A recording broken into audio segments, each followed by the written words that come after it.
Here am I with another beat the dead horse for content video. Kurtzpel, the rise and fall of the anime game.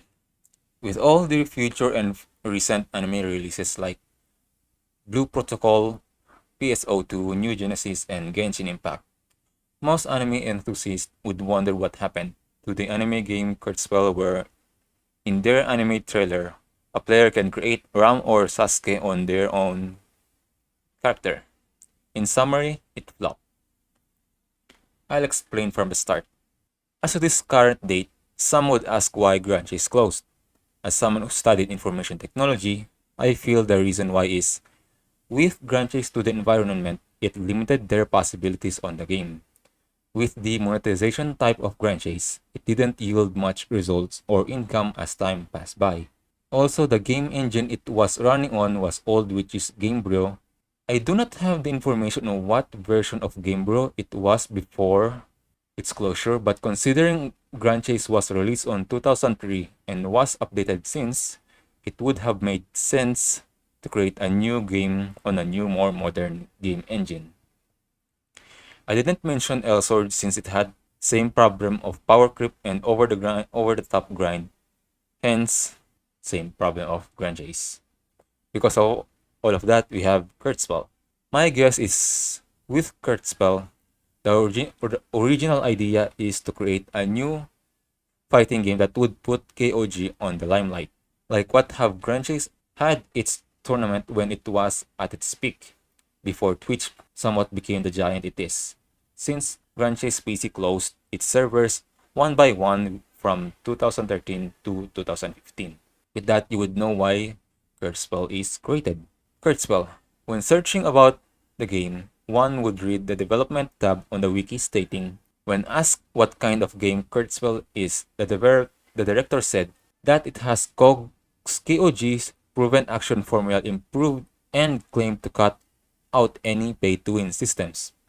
While its action formula holds true to this date, in exclusion to players having phantom bodies and, body block not existing in the game. The cut out any pay-to-win system didn't turn out to be true as they currently added items that would give out minor stat advantage and previously the magic stones were. Even if it could have been grinded, it threw off most newcomers as they would get bodied by older or veteran players with slightly higher HP, attack speed, or movement speed. He stressed that the game is an action PvP game at the core, and that related contents will be developed first. While this is a good idea to focus only on a single part of the game, which is PvP, to hasten the development of the game, most players would prefer playing casually. This is a fact due to the success of Genshin Impact and not to be stressed out with a PvP environment like League of Legends having its toxicity problem. Kurtzpel PvE boss battles might not have been the most entertaining type of PvE out there, but it only needed improvements as to how they approach it.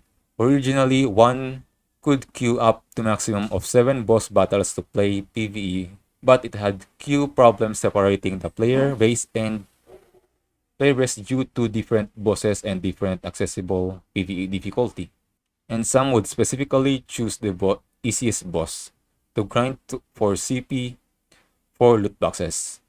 Those two player PvE queue problems would have been easily solved with unifying PvE boss queue to make a single RNG boss queue that would increase accessible difficulty after playing the highest possible a player can do. Thus, having fast queue for 2 player, and with that, they could add RNG raid for 6 players with the same system difficulty, from easy raid to grand chase raid, with only ever increasing drop rate by significant numbers to not inflate the in-game economy since it currently have a trading system. One will surely say this wouldn't solve the repetitiveness issue PvE had, but the RNG boss aspect in some degree would remove it. In my opinion, additional option of random player karma would have been better to implement to randomize runs while giving out free test runs on unobtained karma like League of Legends have on its weekly free champions, and to eliminate the grindy aspect of Kurtzpel currently have on its karmas due to it being 100 CP per karma. Some would argue it's better to have options to grind, but Kurtzpel in-game currency is way too obtainable in comparison to games like League of Legends, which both have monetization structure of karma and character personality is equal to a champion, and clothing and emotes is equal to skins. Thus, it's reasonable for a karma to be both only with money.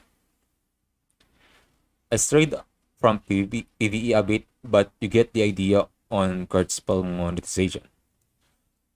Current PvE of Kurtzpel is similar to what MMORPG have. Level up your character to access new items and areas.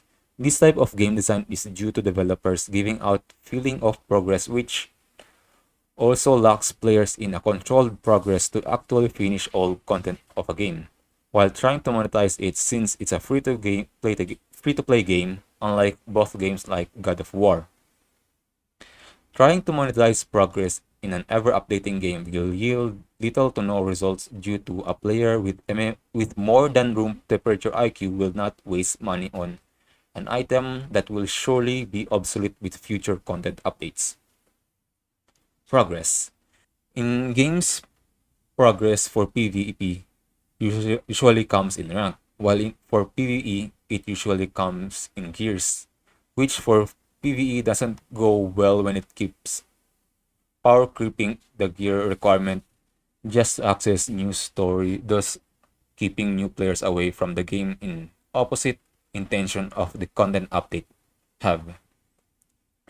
Progress in Kurtzpel should only have been with the affinity system. Unlocking new dialogues that could be completed with daily missions that could be refreshed with money or decent amount of CP or just straight up buying it. And progression with achievements like completing Grand Chase difficulty raid with only melee karmas while having good to decent contribution and such. Loot boxes or gacha. Current loot boxes contain limited edition item, the common costumes available on KP Shop, the 3 levels of dice, the magic stones, and potions. I'll be direct with this. No human being with functioning brain will actually try opening current loot box of Kurtzpel due to having 2 trash items which is of potions and magic stones, which is unnecessary for Kurtzpel, and dice which should not have been on a loot box and should be a common item be bought on KP Shop. Loot boxes on Kurtzpel should only contain 3 types of items: the limited edition costumes at 1%, the common KP Shop costumes at 5%, the CP Shop costumes at 94%, and maybe or only advanced die at 47% to split the drop rate of the previous mentioned CP Shop costumes, which even I would be tempted to buy if that what it only contains, since I can just add the other clothes to the wardrobe with different color due to the advanced die. Kurtzpel developers not being true to their word, the monetization not being concrete, and trying to appease both free-to-play players and actual buyers, unconstructed PvE type, uncertain progression system, and loot boxes. Now you get the idea why Kurtzpel fell as a game, while the hype for other games like Blue Protocol is still there. What do you guys think of the video? Will Kurtzpel make a comeback, or will future anime game releases like Blue Protocol will put the final nail on the coffin? Comment what you think, and it will really help me. And with that, thank you for watching.